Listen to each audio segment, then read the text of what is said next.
Hi, I'm Ari, I'm the Oak Witch, and in today's video I'm going to be talking about crystals and the ethical sourcing of them.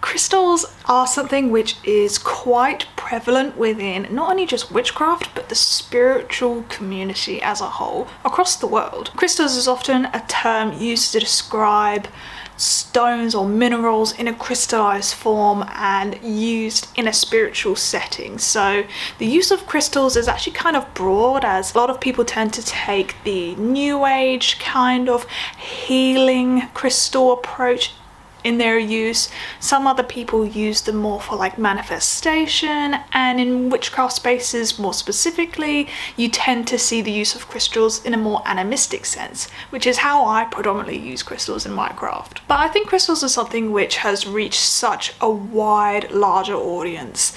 It is something which is so commodified by this new age capitalism that we see, and it is become a bit more of an issue than people realize.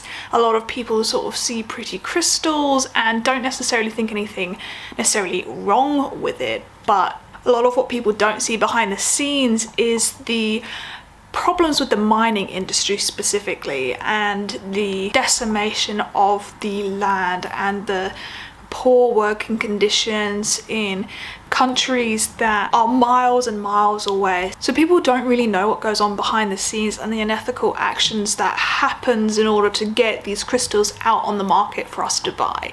And I kind of want to go through that today. This is something which I kind of spoke about on my crystal collection video, which I did ages ago now, and it's something which I think probably gave that video quite a lot of dislikes, because I basically gave a disclaimer before I did the video, showed my collection as to how I wasn't really buying crystals anymore because of the problems with the industry, and I kind of recommended people ethically source their crystals. But that's not to say that you can't have crystals in an ethical way. You can, and I sort of will talk about that a bit later.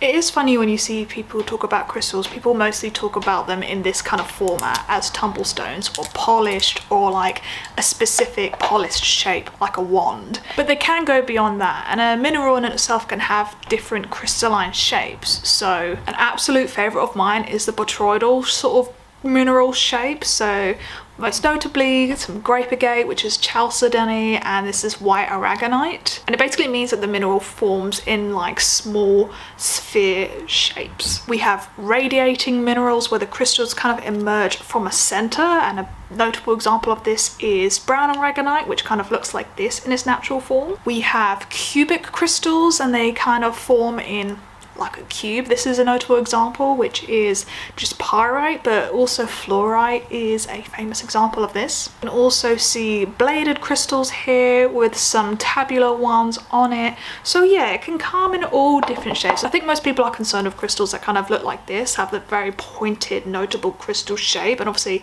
this is an amethyst, and perhaps people are familiar with crystals that are like polished like this but have like an iridescence, or this is labradorite, so it's a labradorescence. But yeah, so crystals are very, very fun. It's worth noting that crystals has now become like a multi-billion-dollar industry. So this obviously has ramifications. There is such a demand for crystals in this, not just new age, but general spirituality market and the commodification of it. This intense demand for these crystals leads to things like really bad working conditions. I will leave lots of resources down below.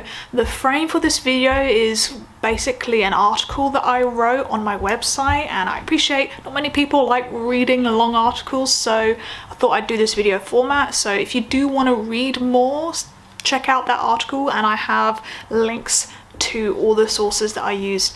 I'll have them all down in the video description, so do go check them out. So we can start with Madagascar, where crystals such as rose quartz, tourmaline, citrine, amethyst, a lot of that can come from Madagascar, where apparently 80% of the crystals sort of mined there in the country come from small artisanal companies. So they're small groups, small families that don't really have any regulation. And without this regulation, that means there's no fair wages, or there's no insurance of fair wages or good working conditions. And this is the case for a lot of these countries and these mines within these countries. There have been lots of journalists doing investigations into mines in these countries, and in Madagascar there was an investigation and they found that people, like children as young as 14 years old, are working in these mines, mining these crystals for them to come into Western shelves. Another case of underage miners is in Tanzania, where there was children as young as 15 in these mines. And you know, a lot of these investigations find that there are really, really young children in these mines, and they're not working in good conditions either. They're really hazardous environments, with a lot of the mining producing mineral dust particles that can of course have negative effects on your health in the long run, especially exposed to that every day for long hours, and also just sharp rocks about. And yeah, these miners get paid like $2 to $3 on a good day as well. So not only are the conditions in which they're working in potentially fatal, but there is grossly unfair wages, most of the time zero regulations, and the actual mining practice itself is actually negative for the environment anyway. So I want to shout out Kathleen Borealis, who I actually used a lot of their resources for writing the article and obviously making this video as well. And they have a podcast, so I definitely recommend checking it out. There's some really good episodes that they've done on basically the ethics of using crystals, sourcing them, and things like that. So definitely go check out. There's 2 parts and they're really, really good, so go check that out. She's a geologist, so she has like an insider look into what that industry actually looks like in the reality of mining. And she notes that 70% of crystals are mined through secondary mines. This means that they're usually a byproduct whilst trying to mine a different mineral. So if a company is mining for copper on a larger scale, they might also collect other secondary minerals that they may find in the same area, and then obviously sell those on to make money off of those as well. And these mines are massive sites. Here's a picture that I found online of this open pit copper mine, I think in Arizona.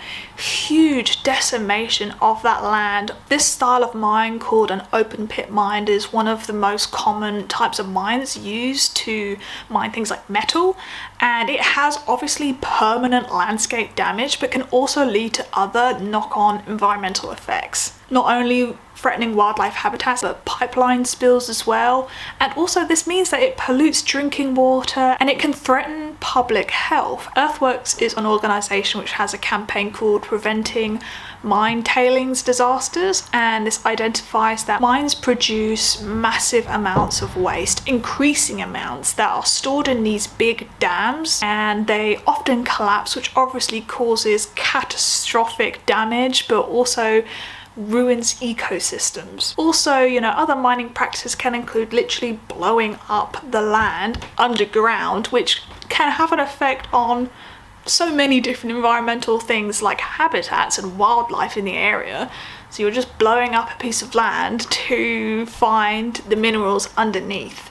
You know, obviously this is a larger problem than just crystals, because we need minerals, we need these resources for our production, and production and urbanization is not going to stop anytime soon, right? So we need these resources, but we can certainly critically look at the practices that are being employed in order to gain these resources, and crystals does play a large part of that, unfortunately. Something else which I discovered in my research when looking into the ethics of crystals and mining them is how actually corrupt the crystal market is. There is an organisation called Global Witness who has this campaign called Conflict Minerals, and they identify certain minerals which are essentially funding war and really brutal conflicts, and have done for decades, and I'll leave that link down below. Go check it out, because it's really, really haunting when you do the research and you find out crystals such as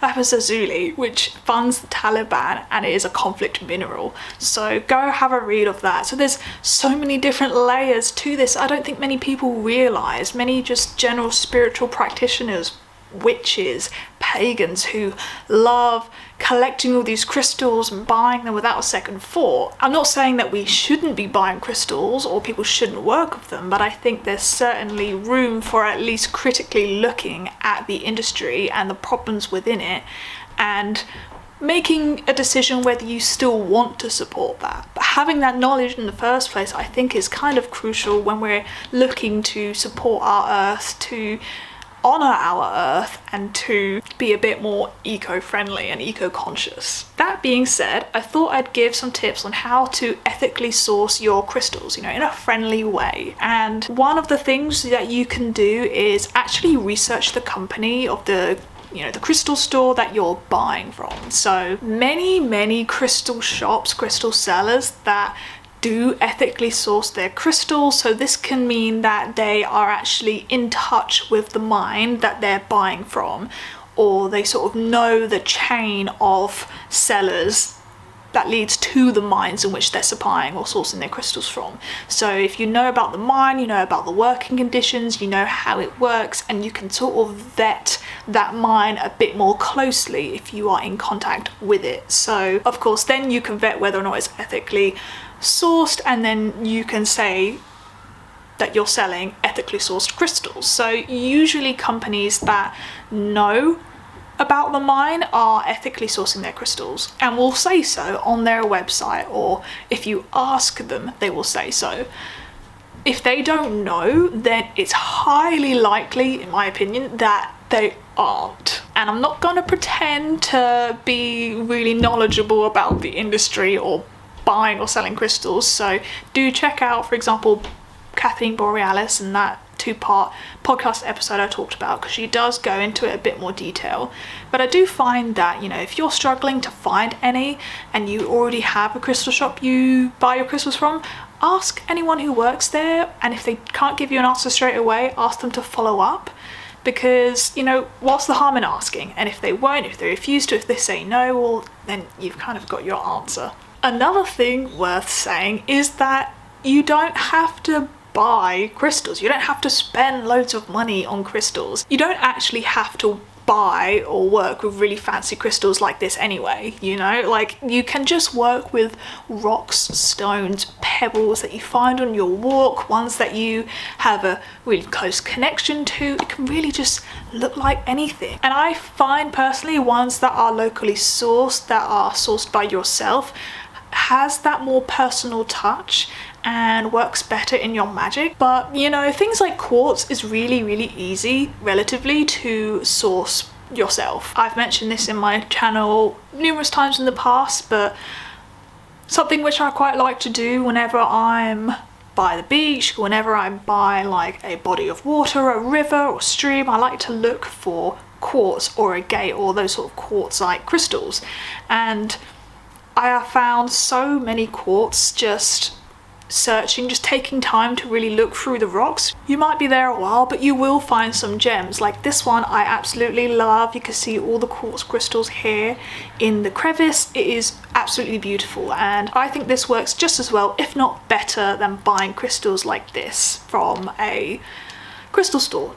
In my opinion, this is just my personal experience. And that is something totally free. That's something that just takes time and effort, and you'll be surprised on what you can find. I think there is a much wider variety of minerals found in the United States just because it's so huge. And I do think in the United States there is a lot more smaller mines that you can go to. I don't have any experience with this, so if anyone does, let us know down below and educate me and other people. But I believe that there are actually some small mines that you can sort of pay to go and sort of source yourself crystals that they have there on a site. I don't know. And obviously, because that is kind of like self-collecting, in that you know that there isn't really any unfair working conditions because you're there on the site sort of doing it yourself. You know that there's no unfair wages, maybe not as much land decimation than these big industrial sized mines. So you know that that's a much more eco-friendly, environmentally conscious option that is at your disposal. But if you do really just want to buy crystals, then I do recommend just typing into Google your location, ethically sourced crystals, something to that effect, and you'll be surprised that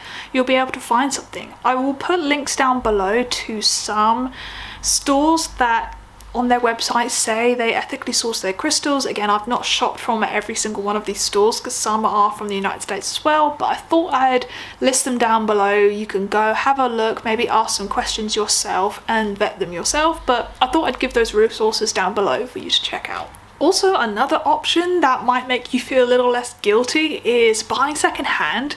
I mean, you can't really know where those crystals came from unless they tell you, but you know, also that is an environmentally friendly thing to do, shopping secondhand, you know, supporting things actually being in that like recycling economy and not letting things just go to landfill. So if you want to shop secondhand, I don't think that's a bad thing to do. Just giving things a new home. So you can look on, I know Depop sells crystals, I'm sure eBay and other secondhand sites does as well. So yeah, that's another option that might make you feel less guilty if you already are. But honestly, I hope that I haven't guilted anyone. I hope that people don't come out of this video being like upset or worried that they've done something morally wrong, because it's not about pointing fingers and it's not about being like, oh, look what you've done, you know, it's not about that at all. It's just about identifying that this is a problem. You know, our earth is just polluted in a physical sense, but in a much broader sense, in that there is just so many things we're doing that are harming it, unfortunately, so many things. And the more you study into it, the more it's very easy to get anxiety, you know. So it's just about staying educated. It's just about perhaps being a bit more critical and conscious in your spending. But yeah, it doesn't stop you from having fun with crystals or working with crystals and the magic that they are full of. It doesn't get rid of that at all. I love my crystals. I think they're beautiful still. I am trying to sell a lot of them on because my path is just going in a different direction, but you know, I still love them and I still have very strong connections to them. So please don't feel guilty if you already have a load of crystals and now feel bad about having them. Don't feel bad, because I don't feel bad because I just didn't know what I was doing when I was doing it, you know, but now I do. So yeah, I hope you enjoyed this video. I hope it wasn't too waffling. I hope it wasn't too preachy either. I really try not to be, because I know how annoying it can kind of get when people do. So yeah, if you really enjoyed this video, please let me know. Like I said before, I'll leave all the resources, some links down below in the video description. Go check that out.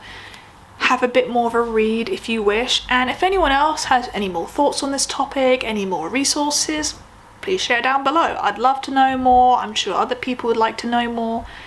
Yeah, thank you so much for watching, and I will see you in the next one. Bye.